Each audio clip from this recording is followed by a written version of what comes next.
ထိုင်းလူမျိုးကဘာဖြစ်လို့မြန်မာလူမျိုးကိုမကြိုက်တာလဲထိုင်းလူမျိုးကမြန်မာလူမျိုးမကြိုက်တာအမှမမုန်းတာတွေလည်းရှိရဲ့ကွာအဲ့ဒါဘယ်ကနေစလဲသိလားအမှန်တကယ်ကတော့အခုတလောအဲ့လိုမျိုးဟာတွေကနည်းသွားပြီဒါပေမဲ့စစ်ပြီးခစ်သို့မဟုတ်စစ်ပြီးထက်ငယ်တဲ့ခစ်ဟမ်anyway စစ်ပြီးခစ်တော့ဆိုလို့ရှိရင်ပို့ဆိုးရယ်ကွာကိုငငယ်တော့ဒီမှာနေတဲ့အခါမှာဆိုလို့ရှိရင်အဲ့လိုနှိမ့်တာအချိန်သေးတာတွေ bla bla ရှက်လကရေးတွေကကိုထိခဲ့ရတာတွေအများတယ်အခုခေတ်ကျအဲ့လောက်ထိမဟုတ်တော့ဘေမဲ့လည်းကျန်နေသေးရဲ့အဲ့ဘာကြောင့်လဲသိချင်လားသိချင်ပြောပြမယ်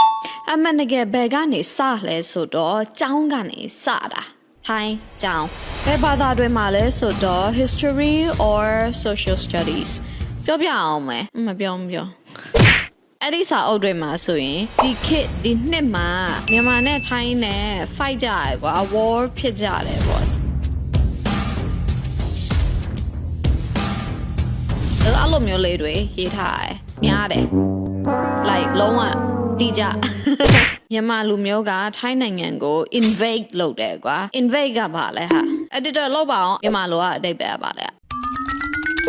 series အမြင်နောက်ပြီးတော့အကြမ်းပြင်းကိုပဲပြောပြမယ်နော်ဒါက short video series အရှိကြီးပြောလို့မရသူတို့တွေရဲ့ nationalist patriotic အဲ့လိုမျိုးစိတ်တွေနဲ့စကြတာအဲ့ဒီဟာအတိတ်ပဲကဘာလဲဆိုတော့နိုင်ငံကိုစောက်ရမ်းချစ်တာကွာငါနိုင်ငံအကောင်ဆုံးတခြားဟာတွေကမကောင် something like that ပေါ့နော်အဲ့ဒီဟာကဘယ်ကနေစလဲဆိုပြီးရှာထားသလောက်နော် King Rama 5 era မှာစတာအဲ့တော့ဆိုရင်လေလူတစ်ယောက်ပေါ့နော်ဒီ royal family နဲ့ပတ်သက်တဲ့တစ်ယောက်ကလည်းသူကလည်းစာအုပ်ရေးတယ်မြန်မာနဲ့ထိုင်းအကြောင်းစစ်ဖြစ်တဲ့အကြောင်းနော်အဲ့တော့ဖတ်လိုက်တဲ့အခါမှာဘလို့နားလည်မလဲဆိုတော့မြန်မာသည် invader မြန်မာသည် enemy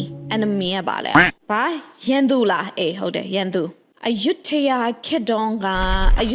Kingdom ကပျက်စီးသွားတယ်ဘယ်သူကြောင့်လဲမြန်မာကြောင့်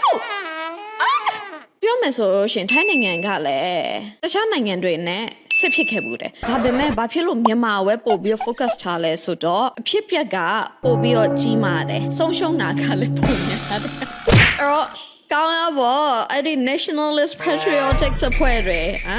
ဒီဟာနဲ့